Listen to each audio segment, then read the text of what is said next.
चलिए बच्चों, अभी हम लोगों ने पिछले वीडियो में शून्यों और गुणांकों में संबंध और बहुपद प्राप्त करना सीखा है और इसी पर आधारित बच्चों प्रश्नावली है 2.2 एनसीईआरटी की। हम लोग बहुपद चैप्टर पढ़ रहे हैं और जिन्होंने पिछले वीडियो ना देखे हो बच्चों, पहले वो वीडियो देख लें स्टेप बाय स्टेप, तब इसमें आए तो बहुत बढ़िया तरीके से समझ में आएगा आपको। तो देखिए, प्रश्न एक लिखा हुआ है बोर्ड में आपके सामने कि नीचे दिए गए बहुपदों के शून्य ज्ञात करें व शून्यों और गुणांकों के बीच संबंध की सत्यता की जांच करें।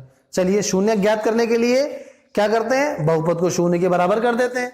तो यहां पर मान लीजिए ये बहुपद है px, इसको ले लेते हैं x square minus 2x minus 8, और अगर इसके शून्य ज्ञात करने हैं तो इसको शून्य के बराबर कर देंगे और x के मान प्राप्त कर लेंगे।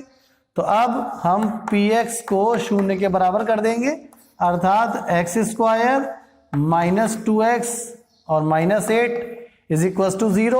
अब इसको हम मिडिल टर्म स्प्लिटिंग से स्प्लिट कर लेंगे। क्लास 9 में पढ़ा है मध्य पद को बांट के गुणनखंड करना। a क्रॉस c माइनस 8 है, 8 कैसे गुणनखंड घटाने पर आ जाए 2, तो क्या हो सकते हैं वो 4 दूनी 8 यानी 4 और 2।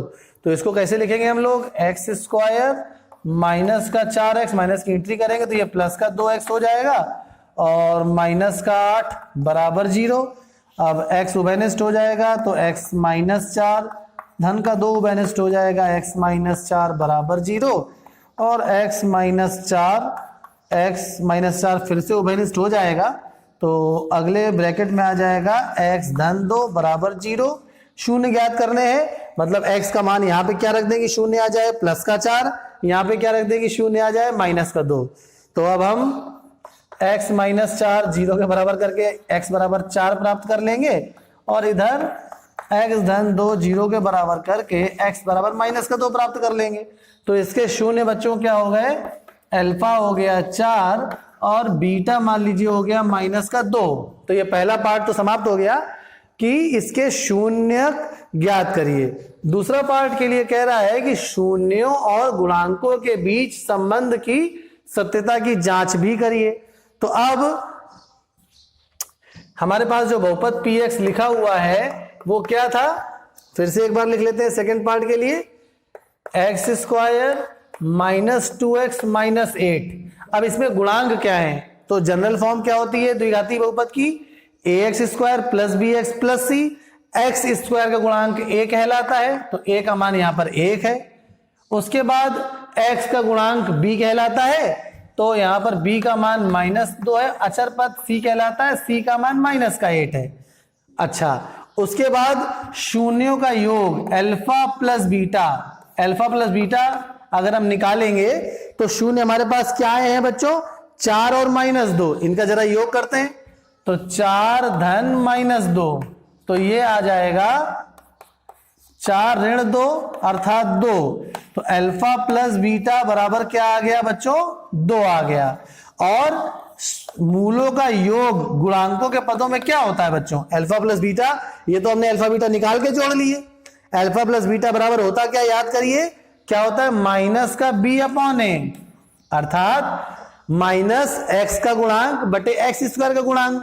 तो यहां पर b का मान कितना है, 2। यहां पर पुट करते हैं, जरा रखते हैं, तो यहां पर देखिए जरा रखेंगे तो क्या आ जाएगा, थोड़ी जगह का मैं इस तरफ लिख देते हैं, तो माइनस माइनस का 2 और a का मान कितना है 1, तो माइनस का 2 अपॉन 1 आ गया। आप सॉरी माइनस माइनस का 2 अपॉन 1, तो अल्फा प्लस बीटा यहां से भी कितना आ गया है, 2। तो देखिए जरा, जब हमने वास्तविक रूप से मूलों का योग निकाला तो भी 2 आया और alpha plus beta minus b upon a ये भी 2 आया, यानी ये संबंध की सत्यता की जांच हो गई। अब एक और संबंध होता है बच्चों गुणनफल में, उसकी भी जांच जरा कर लेते हैं। तो अल्फा इंटू बीटा करते हैं जरा। अब वास्तविकता में दोनों मूलों का गुणा कर देंगे, अल्फा का मान 4 है, बीटा का मान माइनस 2 है, तो क्या आ जाएगा, माइनस का 8। तो अल्फा इंटू बीटा एक्चुअल में गुणा करने पे माइनस का 8 आ गया। अब हम गुणांकों के पदों में लिखते हैं, अल्फा इंटू बीटा क्या होता है, c अपॉन a। तो c बच्चों देखिए क्या है, c का मान है माइनस का 8, हमने पहले ही निकाल के रख दिया है इसलिए आपके सामने। तो माइनस का 8, a का मान 1 है, तो माइनस का 8 बटे 1 यानी ये भी कितना आ गया, माइनस का 8। तो यहाँ पे गुणनफल के की भी सत्यता की बच्चों जांच हो गई है। तो चलिए अब एक दो एग्जांपल और करेंगे, अभी इसको जल्दी से नोट डाउन कर लीजिए।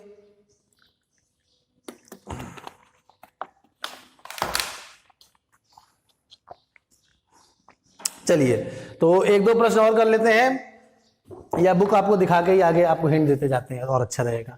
चलिए देखिए जरा बुक, शायद दिख जाए बढ़िया तरीके से। दूसरा प्रश्न देखिए, 4s square minus 4s plus 1, तो बिल्कुल इसी प्रकार का है, x की जगह s लिखा हुआ है बस, और कोई अंतर नहीं है। तीसरे वाले प्रश्न में 6x square minus 3 minus 7x, यहां पे हमें क्या करना होगा, पहले इसको अरेंज कर लेना होगा स्टैंडर्ड फॉर्म में। माइनस का 7x पहले ले आएंगे, माइनस का 3 बाद में लिख देंगे, तो इसको अरेंज करके लिख देंगे, तो ये हो जाएगा 6x स्क्वायर माइनस 7x और माइनस 3, और बिल्कुल उसी प्रकार से हम सॉल्व कर लेंगे जैसे ये पहला किया है। चौथा वाला भी बिल्कुल वैसा ही है, मगर इसमें कांस्टेंट टर्म नहीं है, तो चलिए इसको करके बता देते हैं आपको। तो अब हम लोग चौथे वाले पे डिस्कशन कर लेंगे जल्दी से इसमें। हालांकि आप लोग समझ गए होंगे तो आसानी से कर भी लेंगे, फिर भी ये चौथा सवाल हम आपके लिए कर ही देते हैं। चलिए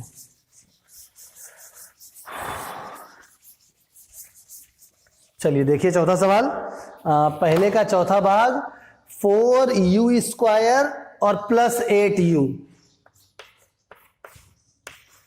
तो बहुपद PU मान लीजिए दिया गया है 4u स्क्वायर प्लस 8u।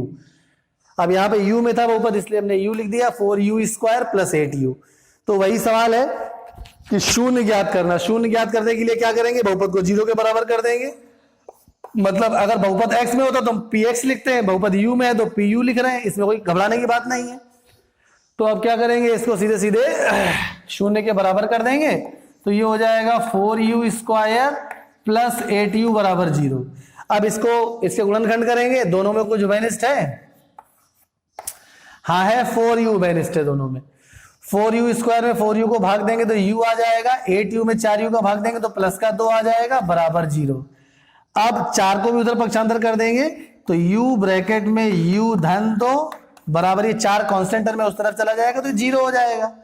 अब एक बार u बराबर 0 हो जाएगा, एक बार इस u को 0 के बराबर करेंगे, और एक बार u धन 2 को 0 के बराबर कर देंगे तो u बराबर आ जाएगा बच्चों माइनस का 2, अर्थात अल्फा हमारे पास आ गया 0, पहला शून्य 0 आ गया और बीटा आ गया माइनस का 2।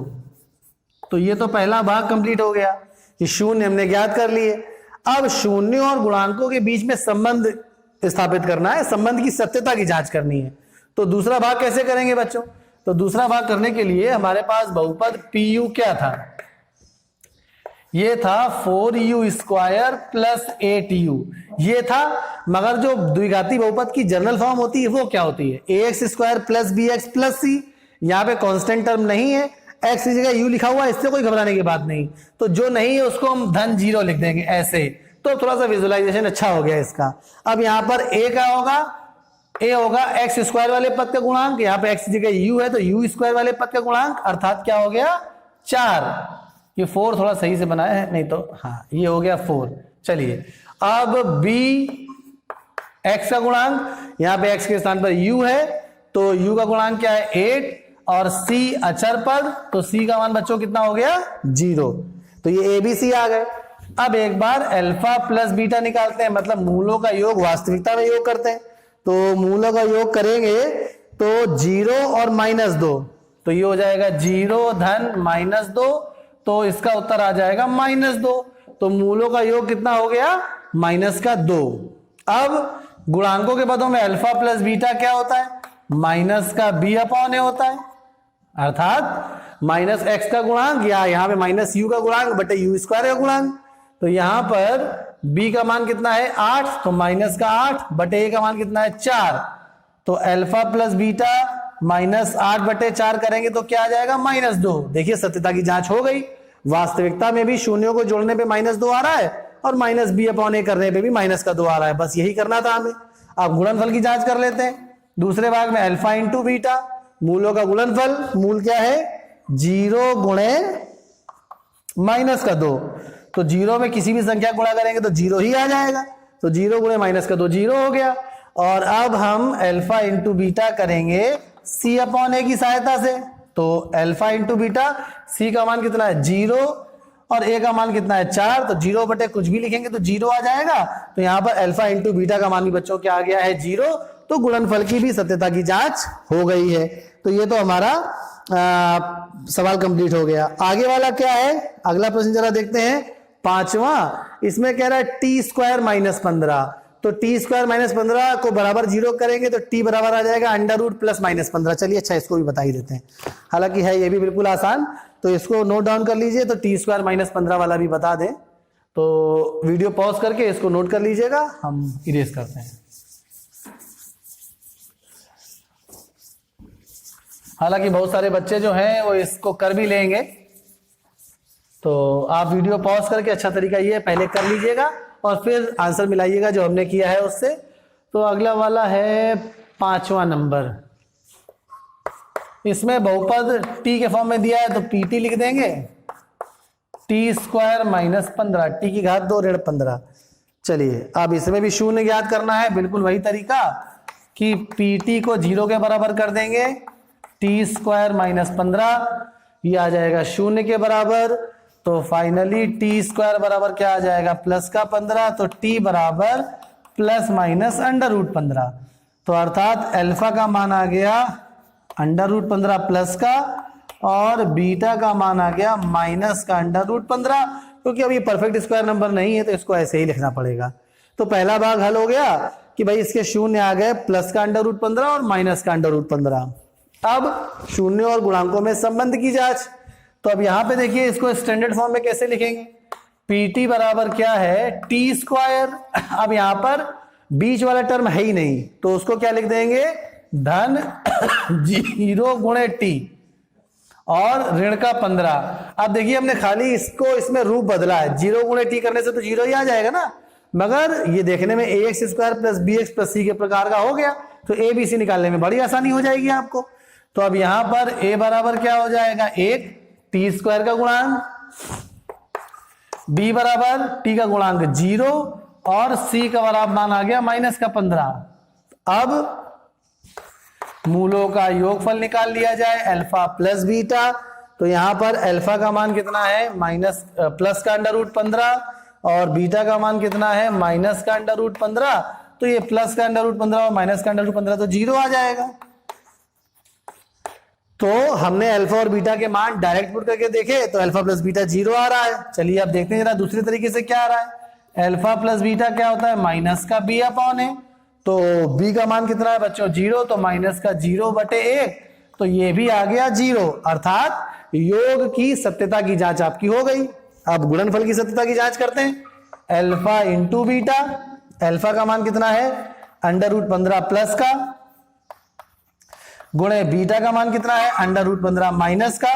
तो अंडर रूट 15 में अंडर रूट 15 गुणा करेंगे तो 15 आ जाएगा, और एक धनात्मक एक ऋणात्मक है तो इसलिए माइनस का 15 इसका उत्तर आ जाएगा। तो मूलों का गुणनफल क्या आ गया माइनस का 15। अब दूसरी विधि से निकालते हैं सी अपॉन ए से। तो सी का मान देखिए कितना है बच्चों माइनस का 15, ए का मान 1 है तो माइनस का 15 बटे 1, तो ये भी आ गया माइनस का 15। तो यहां पर बच्चों मूलों के गुणनफल की भी सत्यता की जांच कंप्लीट हो गई है हमारी। तो अब ये प्रश्न 1 हमारा कंप्लीट हो गया है बच्चों, और अगले वीडियो में अगला प्रश्न भी कंप्लीट कर लेंगे। धन्यवाद।